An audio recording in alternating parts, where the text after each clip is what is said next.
Alaikum everyone. Welcome to the Arise to Success show where we aim to highlight inspiring individuals and their journeys to success. I'm your host on this show. My name is Jihad. Throughout the show, dear listeners, if you have any questions or comments, please feel free to send them an 07779 481822. So our guest today is Aisha Naeem, who is a passionate mum of two and a physiotherapist by profession. She runs an MSK and Women's Health Pelvic Floor Clinic in Luton. Aisha has 8 years of experience in her field as an MSK physiotherapist. 5 of them were in Dubai. Aisha became interested in women's health pelvic floor physiotherapy rehab after she became a mom herself. It was still an it was still an unexplored area for her to be in, but she still dived in, and now it has become her passion to help moms so they can no longer suffer in silence. Aisha, thank you so much for being with us today, and welcome to the Rise to Success show. How are you doing today, Aisha? Walaikum assalam. Alhamdulillah. I'm fine. I hope you're fine too. Thank you so much for inviting me to your show. And it's Aisha Naeem Rahman. Just a correction, sorry. Sorry, Aisha, Nadimur Rahman, yeah? Naeem Rahman. Oh, Naeem. Apologies. Naeem Rahman. I'm going to just correct it here so I don't make the same mistake again. So, apologies for that. Thank you for the correction. And It's Jazakallah okay. khair again for being with us and accepting the invite. So, Aisha, if we start with, if you can tell us more about you and your journey into physiotherapy. That's a very interesting question, actually. To start with, I would say physiotherapy chose me rather than me choosing the profession. Interesting. And you would ask how so. Mm, So basically, I had never ever dreamed of becoming a physio. I actually wanted to become a cardiothoracic surgeon. mm, So but there were many at that time, there were many new fields coming up in the healthcare industry, and so I did hear physiotherapy first in my AS levels, and mm, then I looked into it, and my mom was also interested. So uh, we researched, and then there was this university that was offering this course, and it was in Ajman, United Arab mm. Emirates. Okay. So I went there with my documents. My mom was there with me. She's always been my, very good moral supporter. So Mashallah. I went there with my documents, with all the papers, and I just submitted. And I didn't ever expected that it would be accepted so soon. And I had an interview the same day. Oh, wow. Yes, and I was enrolled, and voila, you see, I'm here 10 years later. Mashallah. Sometimes, when things happen like this, it's the will of Allah, isn't it? Mashallah. That is true. That is true. It was meant for me. I mean, Yeah. even after, what do you call it, after researching, you still have to do what you're supposed to do, being a Muslim, like, doing istikhara, doing dua, Yes. that, Yes. because no one knows what future holds.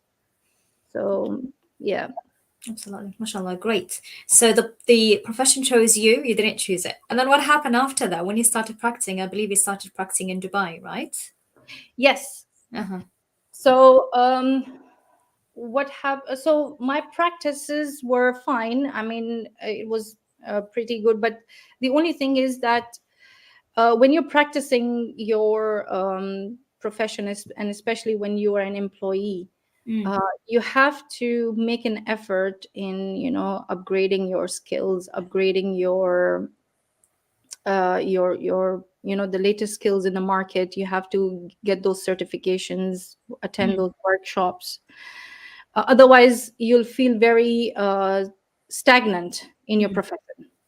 So you Yes. have to make that effort to grow. Mm, And here I would really want to, what do you call it, thank my university for giving or equip me, giving me the best of the skills that I required mm, in my profession. I still remember, and it still rings in my ears mm, when I was doing my giving my final professional exams. My neuro teacher, the one that taught us neurophysiotherapy. Mm. She wrote that you are going to be a star physio one day. And at that time, it never clicked to me that, maybe she's just saying out of courtesy or whatever, but probably she did see something in me, I guess. Yeah, So, but physio as a profession is pretty decent over there, in Dubai. But the only thing is, as I mentioned, you have to, make an effort to grow in your profession. absolutely, absolutely. And you made a really good point there where you said, when the teacher made that comment, subhanallah, sometimes it's such a small thing that can make a huge difference in someone's life. And that's the power of, saying good things. And if you don't have something good or something negative to say, better to keep it to yourself. Yeah, that is so true, so true. Yeah. Is So, yeah. 100%, 100%. A lot of people suffer because of that, and it could be something, for example, as children, something that is said to them that can either encourage them or really discourage them, and that can affect their entire life. So that was very powerful what you said there. Jazakallah khair for sharing. Now, in terms of being an MSK physiotherapist, could you tell us what that is? And I cannot pronounce the actual word, so I'll leave you to pronounce it. It's a long word. I just shortened it to the MSK. So what is it, and what is it needed for? So, MSK is basically the short form for musculoskeletal physiotherapy. Yeah. Uh-huh. Yeah. So, okay. So, in general, like if I were to tell you, okay, Jihad, I am a physiotherapist. So, what's Mm. the first thing that comes to your mind? Something that's related to muscles, bones, Yeah. right? Yeah, forms So, of exercise for the body, and for exactly. an injury. Like what I came to you for was an injury that I had, and I was getting specific exercises for it. Yes. Yeah. So physiotherapy by default, if somebody were to say that I'm a physiotherapist, though by default it comes into the mind, okay, it must be related to that. Yeah. Mm. But if somebody says specifically that I'm an MSK physiotherapist, so broadly they mean either of the two things mainly. One is that they are only treating MSK conditions, or they have done a specialization in MSK field. Okay. Because physiotherapy in itself, it has many fields. Like I don't know if it's if people know about it, but physiotherapy Mm. has many fields. Like it has for specialization, so it has musculoskeletal, it has neuro that deals with conditions like Parkinson's, stroke, multiple sclerosis, all this. Then we have peds physiotherapy, pediatrics. They treat conditions like like for example conditions in a special needs children, Right. like maybe cerebral palsy, or the Mm. likes of it. Then there's a field called women's health physiotherapy. Now that's another very broad area where there are multiple other specializations that can be done. So for Mm. MSK physiotherapy, if I say that I'm a MSK physiotherapy, so I what I mean is I treat conditions that are related to muscle, bones, and joints and nerves. Mm. Maybe, yeah. So why I said maybe over there, because now it's overlapping, because sometimes, not sometimes, mainly nerve conditions are treated by the neurophysiotherapists also, as well as it can be treated by the MSK physiotherapists as well. Okay. Interesting. Okay, so you specialize in all of them, right? No, no, no, no. I am, as you can say, I'm a general physiotherapist, but I treat two of the areas. One is musculoskeletal conditions Hmm. and women's health postnatal conditions. Okay. Interesting. So I'm just writing that down. Okay, and I'm just wondering, what's the demand on those services that you're offering? Do you find that there is demand based on, like, for example, I was coming because of an injury.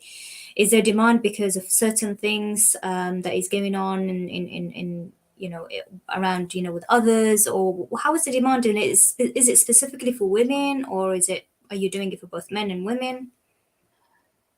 Demand, no, I deal both with the both genders, male and female, Mm, and a variety of age groups come and get themselves treated, and it's mostly musculoskeletal problems that they come. There is now, awareness amongst the mummies mm, to, get sought help with problems that they are facing, especially after giving birth. mm. Uh, but not as much. The demand is not as much as musculoskeletal, I Right. would say. Yeah, yeah. Okay. Interesting. Okay. Right. And in terms of women specifically, your service is for both men and women, right? But in terms of women specifically, what else do you help them with apart from, the those specific services? Are there anything else that is part of the help that you provide to women, or is it just mainly regarding those areas? No, no. So the MSK physiotherapy, which Mm. is musculoskeletal physiotherapy, is for both male and female. So Yeah. if a female were to come with, let's say, a knee pain, obviously I would be treating her with a knee pain. Yeah. But then there's a specific conditions of women that can be only treated by, what do you call it? I mean, broadly a female physiotherapist, right? Yeah. Yeah. So specific conditions that are related after giving birth. Mm-hmm. So that was incontinence. Mm-hmm. Many many of our sisters, have this problem of, not able to, Yeah. hold themselves after, laughing or sneezing, and this is very embarrassing for them. Obviously, I mean, Mm-hmm. it's very understandable. So this is where, what do you call it? Physiotherapy can come and help in treating it. Oh, interesting. Yes. How did I know that?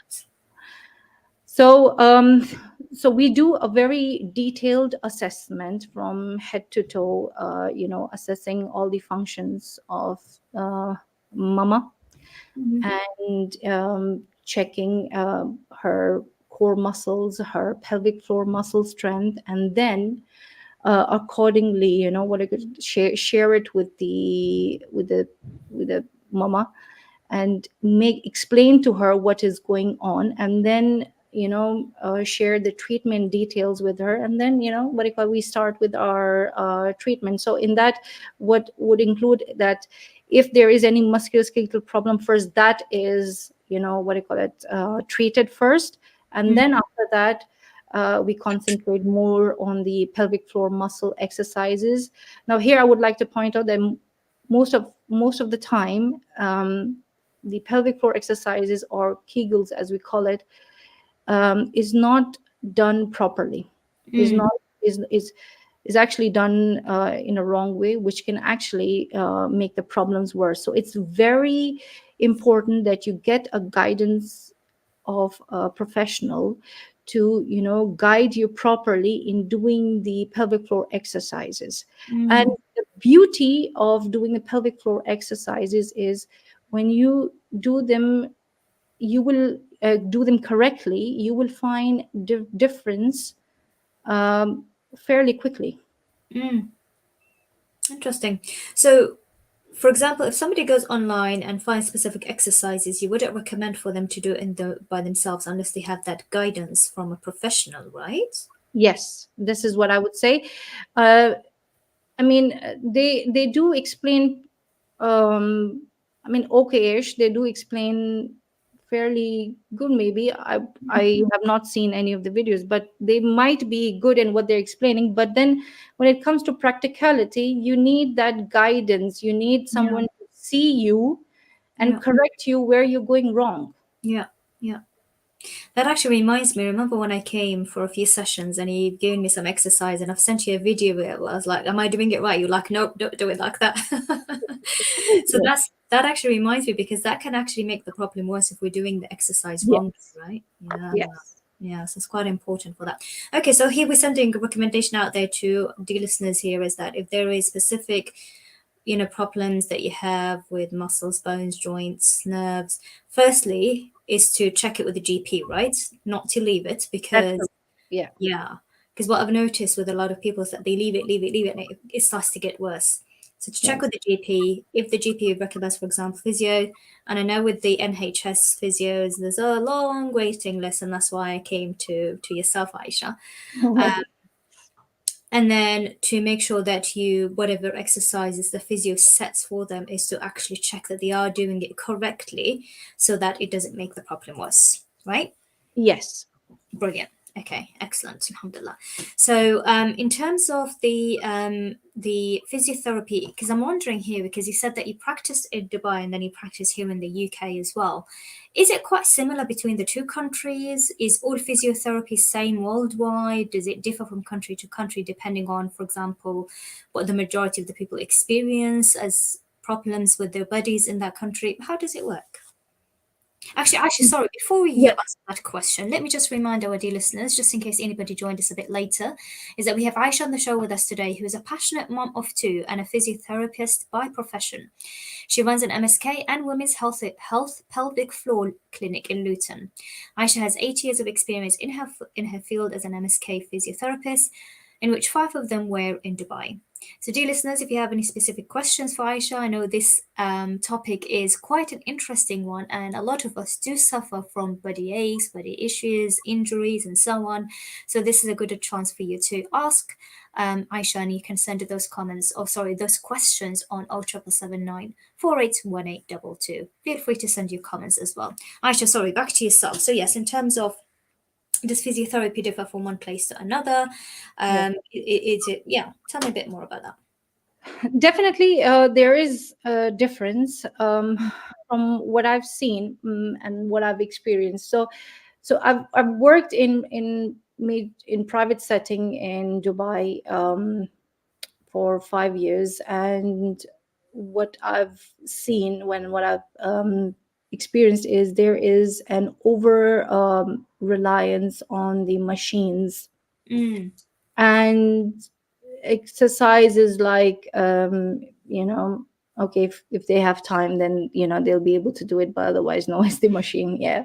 mm, And here, what I've here I can't say certainly. The reason is because I've not worked in any of the private or government sector, but from what I've heard is, they there's always massages, right? mm, So there's an over reliance of hand um, skills here.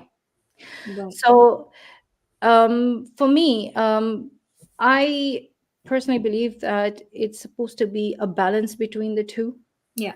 and rather than over relying on something, and then always obviously tailor make it according to the patient's conditions, needs, Mm, um, and don't just what do you call it, follow, as we say, follow the book, because practical is different than theoretical. yeah. And then in terms of conditions, so here there's more of mechanical issues. Mm, Sounds very garage type, but yeah, many mechanical issues that I've seen here, and very chronic issues that I've seen here and treated. mm, Back in Dubai, it's more of, you know, what we say, disc related issues or lifestyle related issues, basically. right. Right. So, this is the main difference that I found in patients between here and there. Yeah. Mm. That's quite interesting. So, say for example, somebody, because I hear that quite a lot in the Arab world, for instance, when somebody is, have a severe injury, severe illness or something, they tend to go abroad, like come to Europe, for example, for treatments. So I'm just thinking here, how does it work in that sense if they focus on certain things in one country, they focus on other things in a different country? Is it recommended for somebody to go out of the country when they have something chronic or something that is not so common in the country? Tell me a bit more about that, because I always hear that where, oh, somebody's really unwell, or like my previous students in the Middle East, their grandparents unwell, they bring them to Europe to get treated. How does it work? Is it better to stay and get treated in the same country, or to go out of the country, since you have experience in both countries? That really depends, actually. If, let's suppose, if somebody has a chronic condition, Mm, and if the facilities over there are not sufficient enough to treat that condition, then probably it'll be the best idea to move to another country for your health's sake, and to get yourself treated. mm, um I mean, this is what I can say, because our my main work was mostly in the OPD area, which is the outpatient department. So mm, this is what you've asked is actually related to inpatients, where people are hospitalized. mm, uh, and this one, the OPDs, are basically they come, get themselves treated, and go. mm. So that's why, I mean, I don't have much experience in that Yeah. uh, particular area, so can't say much about it, but that's what makes sense. If it's not Okay. available, then go to other Okay. places. Yeah. Yeah, because I found it quite interesting. Because once I had a surgery when I was living abroad, and the hospital services was amazing. I felt like I was in a hotel.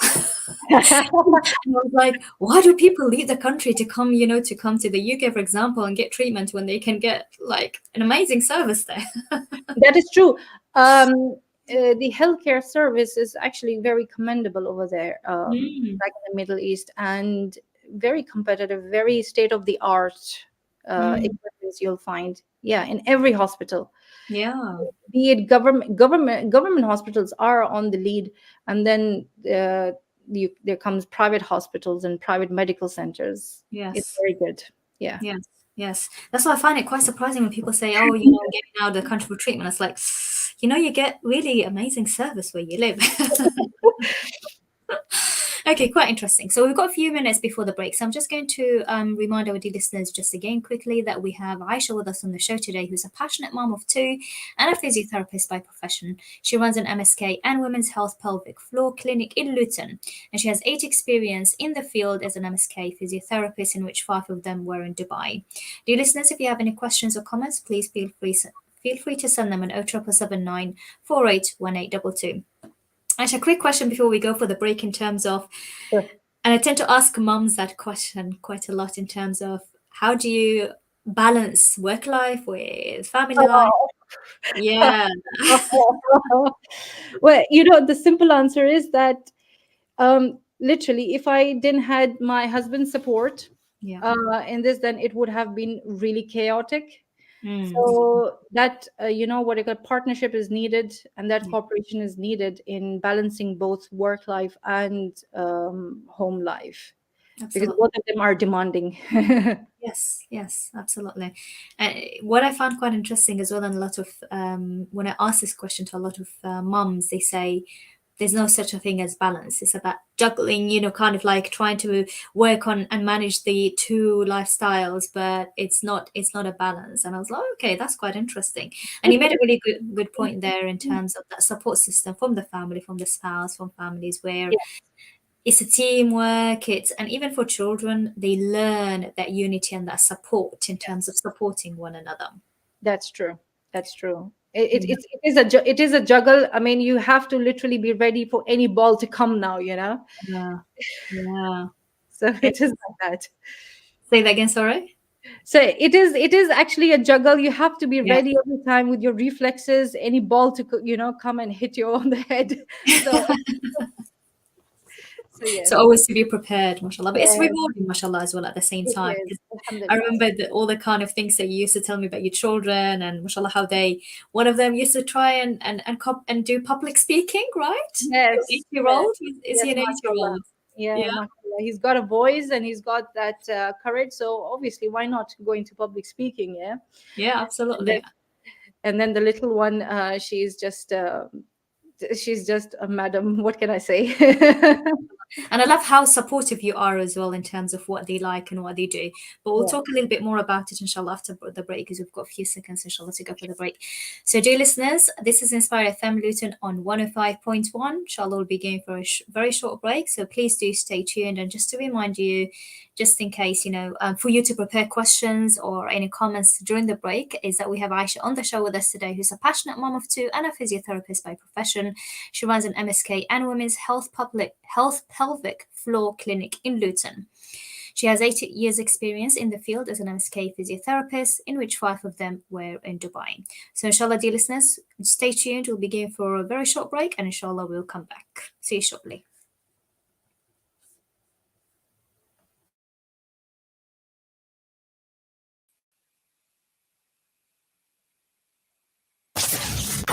This program will continue after the break. Continue listening to Inspire FM. Inspire FM. Inspire 105.1 FM. In Islam, Maryam, peace be upon her, is regarded as a righteous woman because of her intense piety and chastity, and she is the only woman mentioned by her personal name in the Quran.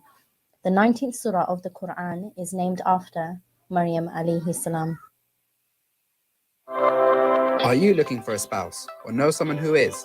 Look no further than Rishta Networking. Supported by Inspire FM, Rishta Networking is a local non-profit initiative with the sole aim of helping fellow Muslims enter into successful and thriving marriages. Join us at our next Muslim marriage event. This event is open to female representatives of candidates looking to get married, taking place at Crescent Hall on Friday, 1st of March at 6 p.m. Spaces are limited, so register today at rishta-networking.co.uk.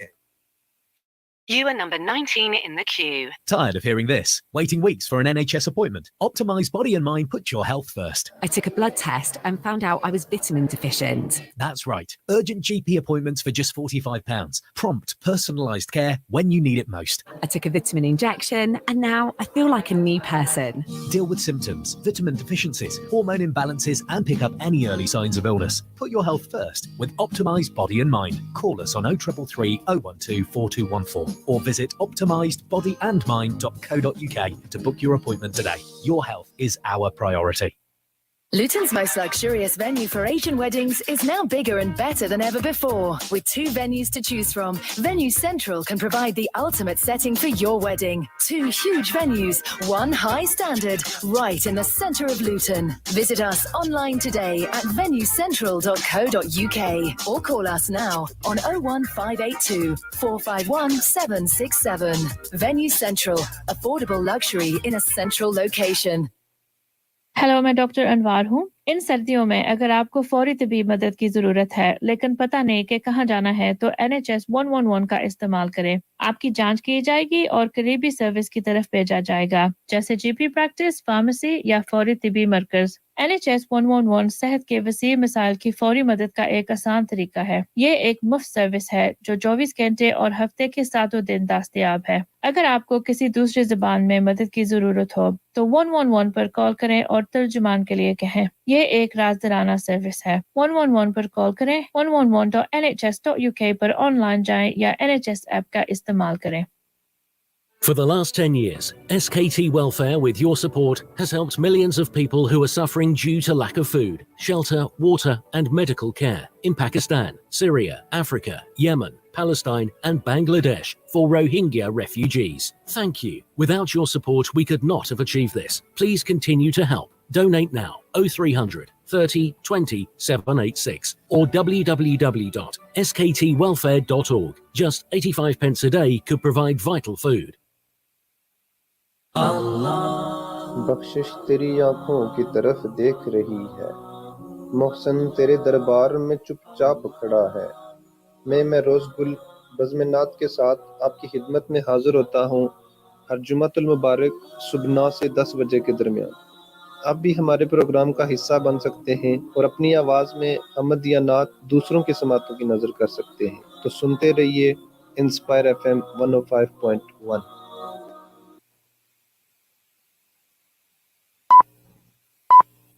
From the studios of Inspire FM, the time is now 6:30.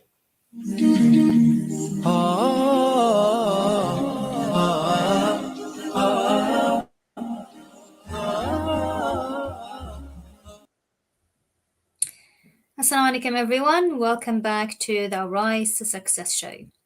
Just a reminder, we have Aisha Naeem Rahman with us today, who's a passionate mom of two and a physiotherapist by profession. She runs an MSK and Women's Health Pelvic Floor Clinic in Luton. Aisha has 8 years of experience in her field as an MSK physiotherapist, in which 5 of them were in Dubai. Aisha became interested in women's health pelvic floor physiotherapy rehab after she became a mom herself. It was still an unexplored area for her to be in, but she still dived in, and now it has become her passion to help moms so they can no longer suffer in silence. Dear listeners, if you have any questions or comments, please feel free to send them at 07779 481822. So Aisha, just reading a little bit more about you in your bio, where it said that you deal with you're interested in women's health pelvic floor physiotherapy rehab. What is pelvic floor physiotherapy rehab? Is it the same as all that we've been talking about in terms of physiotherapy, or is it something different? It is what we've talked about, but it is more than that. Because so I've what I can say is, because it's a very unexplored area, as in it requires more exploration, more research, more intensive research. Like there are researchers in the MSK field. I hope, and I really want a lot of researchers to come up in this area as well. So pelvic floor rehab, basically what it means in simple terms is bringing back the pelvic floor to its original function, what it's supposed to do, as well as reduce the symptoms that mom might be having. Right. Okay. And is that in general, or after giving birth, or after having children, for instance, or at what stage would that be needed?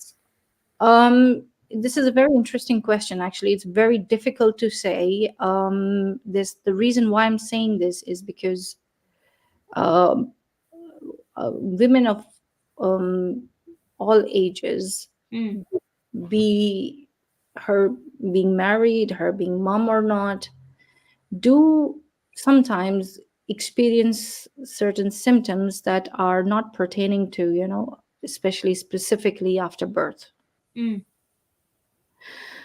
So the reason why I've mentioned after birth is because many of the symptoms are very apparent after the birth, because now how the birthing goes, how the whole journey is, that really decides the health of the pelvic floor.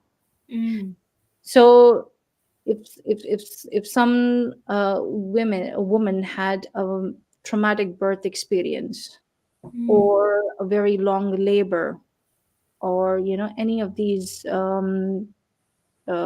situations, they would be they might be suffering from some sort of pelvic floor issues. So this is what specifically what I mean by postnatal pelvic floor rehab. Right. Interesting. Okay.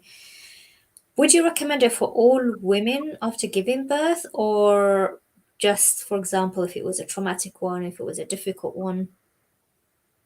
No, well, generally all women after birth ideally should get themselves assessed.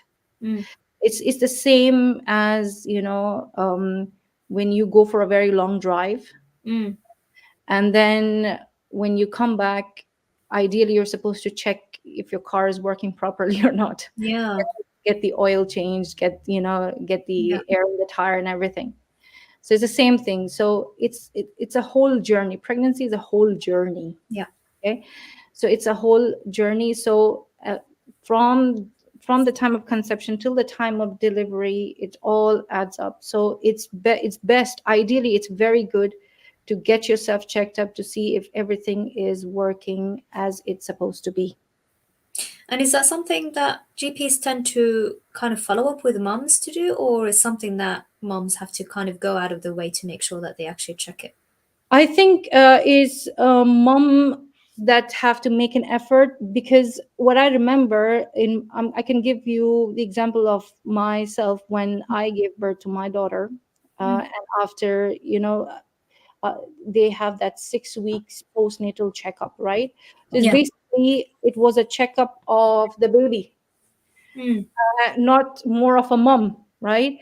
So, and I'm guessing this might be the case with most of the moms. So mother themselves have to make an effort to see and get themselves assessed, to see everything is working properly before, what do you call it, any problem comes up, and then it becomes a bigger issue.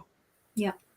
So it's a recommendation here for all moms to kind of keep an eye on their health, to check it, to make sure.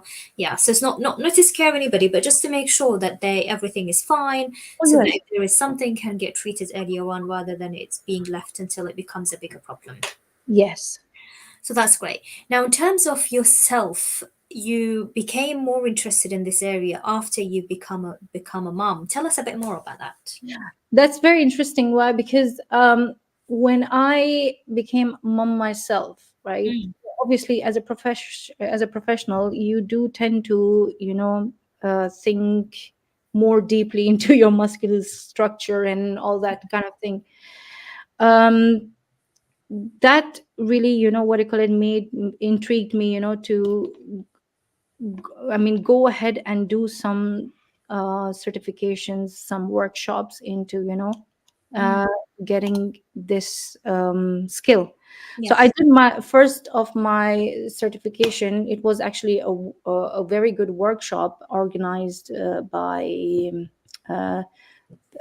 physio seminar in Dubai. The professor came all the way from Australia, Perth University, Curtin University. Yeah, she really, showed us how to assess, specifically in terms of urinary incontinences, and how to avoid chronic UTIs that women get, especially at a later stage. So that was done. After that, it became sort of, dusted, because I didn't get to practice it. Then when I came here, I did another certification of mummy MOT assessment. That gave really an enlightenment on how to do practically. And after doing that, I literally, there was that burning passion inside me, to, help our moms as much as possible, especially in our community where it's hushed upon, because obviously it's embarrassing. There's probably no awareness if there's any help out there or not. In the beginning, I did try to spread the awareness, and alhamdulillah, I mean, after that, I did not I was busy in the clinic and with my patients, so I did not then paid much attention to spreading the awareness. But alhamdulillah, as the years are passing by, I'm seeing an increase in women's health, patients, moms coming themselves, they're concerned for themselves. And and it is my duty as a professional to first make them relaxed, make them feel comfortable, and then go through the assessment with them, answer all their concerns, all their worries. Literally, I've had some patients come, and they've been holding that so much of concern for so many years that They come here and they start crying, you know. Wow. So yes.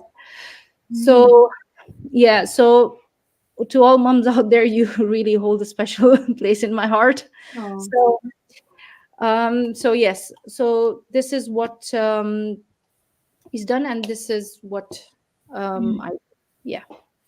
So moms who are listening to us now, and if they haven't done that before, what's the first step? Do they go to a physio straight away? Do they consult with their GP first? What are the steps?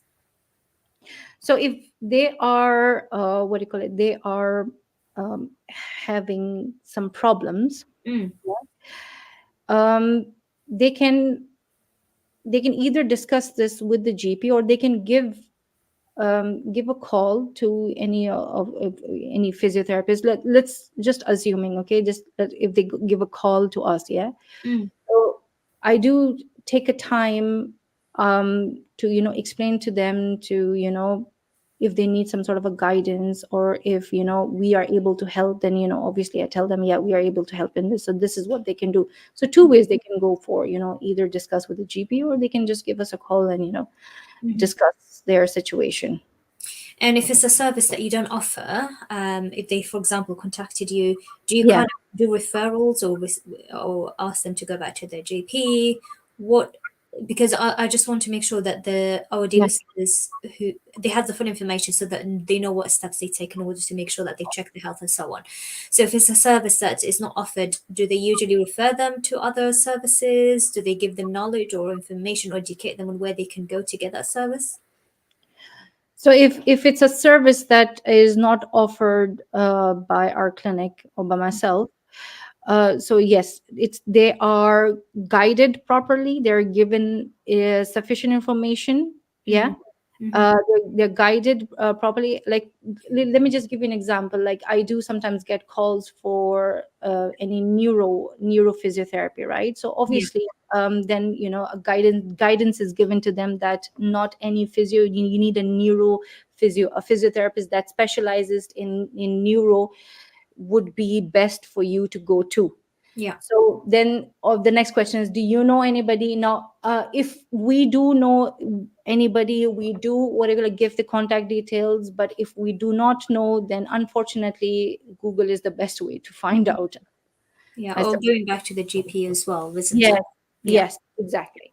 Yeah, because that was quite similar for me as well when I came to yourself, and we've done a few physio sessions, and then you referred me for an ultrasound. Yes. So you kind of had that, sometimes they do have contacts in order to Yes. declare. Yes. So just to reassure the dear listeners is that help is there, is available, and if the services is not offered by somebody, if they have information, they'll be able to educate you in where you can get the service. Otherwise, you have that going back to the GP to ask them as well. But I think the first step is to actually make sure that we act upon it as well, to make sure that we help ourselves. Yeah. And I was wondering as well here, in terms of moms who've had, for example, several children, and their health, they're not suffering from anything. Would you still recommend for them to have at least a checkup, just to make sure that they are okay and to prevent from anything happening later? It is actually again ideal to get yourself checked, even if she's not having any symptoms. The reason why I'm saying is, just because you're not having a symptom doesn't mean that it's not there, it's not non-existing. Okay. Now, I'm not scaring anybody here. I'm just trying to highlight the fact that, especially in the mom's case, because this is what I tell all moms, that if mom is healthy, the whole household is healthy. Absolutely. So if it's ideal that if you can take out some time for yourself and get yourself from head to toe checked, okay, and then and if there is any problem coming up, and then treating it then and there, it's going to save a lot of time of yours, a lot of money of yours. Yes. It is in your best interest. Yes. Again, here I'm not scaring anybody, but it's just a fact that I wanted to highlight. Absolutely. And you made a really good point, because, like, subhanallah, with the mom, it makes a huge difference. Even when they're not present in the house, it's like something is missing, something is not normal. So I always tend to say that is that because a lot of females, they kind of prioritize everyone else. I'm not saying males don't, but it tends to be quite a lot in females where they prioritize everyone else, their children, everyone else in the family but themselves. So in here we say that when it comes to health, please do prioritize yourself first, because when you are unwell, then you're not able to look after everyone else. So even if you find it difficult to do it for yourself, do it for those around you. Taking care of the health is a priority to make sure, and it's something that Allah will question us about, our health. How did we look after it? So it's an obligation upon us to take care of ourselves, to take care of our health. And as Aisha said, it's not to scare people out there, but just to kind of make sure that you're okay, to prevent anything from happening. You're in a better position to take care of those around you as well. What are your thoughts on that, Aisha? Do you agree? I agree completely, because see, it's in a mom's nature, okay, and it's not just related to particular ethnicity or particular race or whatever. It's in a mom's nature to put everyone else before her own self, and that is in her nature. You cannot, argue with that. But in doing so, do not neglect your own health at the same time. Yeah. And this especially goes out to moms who are actually in some sort of a pain or some suffering any sort. That you have to, what do you call it, don't just ignore it and go throughout the day, and maybe look into it deeper. Maybe there's something else going on. Yes. Absolutely. And I'm just going to remind our dear listeners that we have Aisha with us on the show today, who is a passionate mom of two and a physiotherapist by profession. She runs an MSK and Women's Health Pelvic Floor Clinic in Luton, and she has 8 years of experience, mashallah, in her field as an MSK physiotherapist, in which 5 of them were in Dubai. Dear listeners, it is a very interesting topic, so please feel free to send your questions where Aisha can give advice or comment on them on 0779 481822. So, Aisha, coming to talk a little bit more about you in terms of how do you, being a physiotherapist by profession, how do you take care of your own physical health as well, so that it can send a message out there to others that we can do these things on, for example, daily basis, weekly basis, in order for us to take care of our health. For instance, certain exercise. I don't know, maybe some people say water intake, exercise, movement. Yeah, so what would you recommend, or what do you do as Aisha in terms of taking care of your physical health? So, it is very important, especially for me being a physio and being in this profession, that I have to keep myself fit. Yes. And I do try to, be active and at least, have those certain steps per day. Yeah. If not, then some exercises per day. We've got very talented and very up and running Sister Hasina running Pink Diamond. She is really, a big motivator, and get yourself, get yourself up and running. So I do attend her fitness class as well, and keeping myself fit.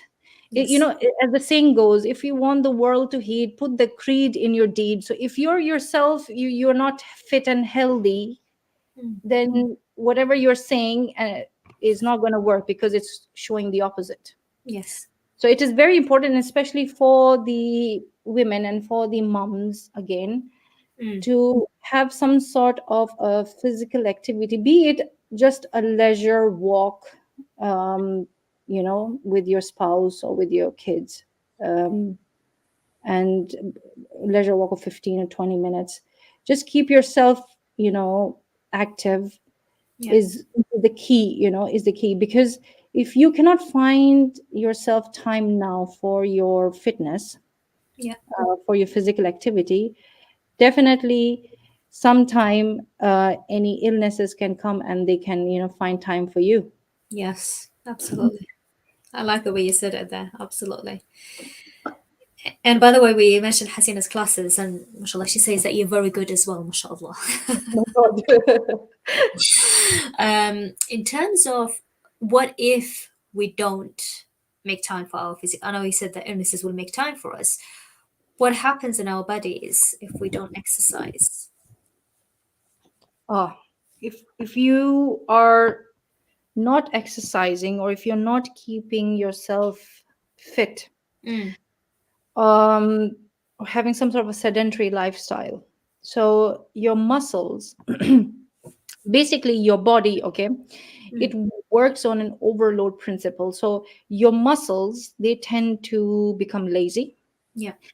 Your core muscles, they tend to become very lazy. You start accumulating those calories, excessive calories, as fats. Okay.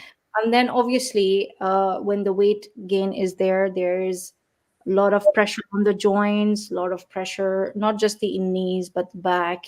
You'll have back aches because you're not keeping yourself mobile. You are not keeping yourself flexible enough for that, for that renewal of nutrients in the joints to happen, especially in this cold country, where it's very important that you keep yourself mobile, you keep yourself physically fit, so that you don't end up with general body aches, general joint aches. A lot of health issues come up. It's not just this, so it's very important. Can't emphasize enough on this. You have to take out time for yourself. It's your body's hug on you. You have to. Yeah. No. I mean, if I can put it this way, you have no other choice. I love that. So when there was a question in my mind, now it's gone from my mind. Okay, so commenting on what you've mentioned here in terms of movement is very important. Is it the same thing as you said, specifically for moms? Does the exercise or the how regularly it is differ from being single, being a mom, being pregnant? What would you recommend for the different types? Okay, so because see, now the main point here is, as you're aging, your basal metabolic rate is also decreasing. Yes. Okay. So your energy level when you were young was different, and when you are, let's suppose when you are married, it's different. Yes. And then when you become a mom is different. So you have to exercise to the point that it challenges your heart, but at the same time, it doesn't, go more than a certain limit. Like, it races the heart, but then again, it's not too much for you. Yeah. So listen to your body, basically. Basically, that's the main crux of everything. Listen to your body. Yeah. Yeah. So to keep the exercise, because when you mentioned that as well, it reminded me of some young people who are super scared of putting on weight. They over exercise. So a balance is always good. So not to go too extreme and not to neglect it completely. Yes, exactly. Too much excess. See, excess of everything, as my mom always used to say, excess of everything is bad. Yes. So you have to balance it out. You don't get scared of putting on that weight or whatever. See, when you exercise, you actually build more muscles. Okay. And then what happens is, when you're eating, your muscle is burning those calories for you without you not working out. So you have to balance it with well enough exercise, well enough balanced diet, and well enough balanced rest. Absolutely. Like the rest, there's something I need to say to myself. Okay, that's excellent. In less than a minute, Aisha, what would you advise others who are listening to us to start from today to start looking after their physical health, for both if they're having any difficulties or to even prevent from any challenges happening. We talked about the exercise and nutrition. Is that something that we can start from today? We don't have to wait until tomorrow. And what can we do from today? Definitely, you can start from now. Start if you haven't been exercising, you can start 10 minutes a day. Okay, start with just 10 minutes brisk walk a day. Okay, and then each week, when it becomes easier for you, add 5 minutes to that. Okay, and then once you feel even more energetic, then you can probably start more drastic cardio workout. Again, listen to your body. Yes. Yeah, so it's something that you can start from now. Mm-hmm. You should be starting from now if you're not. And also obviously cut down on your carbs. Most of our fats is coming from carbs, not just from the fats itself. So just portion out your food, whatever food you have, portion it out, and have lots of what you call salad with it, lots of water. And yeah, and also one more important thing I want to add here is in 5 seconds. Okay, if you do have any sort of a problem, okay, do not just ignore. You seek out help first, even if it is for a day. That's great. Jazakallah khair, Aisha. It has reached right at the end of the show. Thank you so much. It's been a pleasure.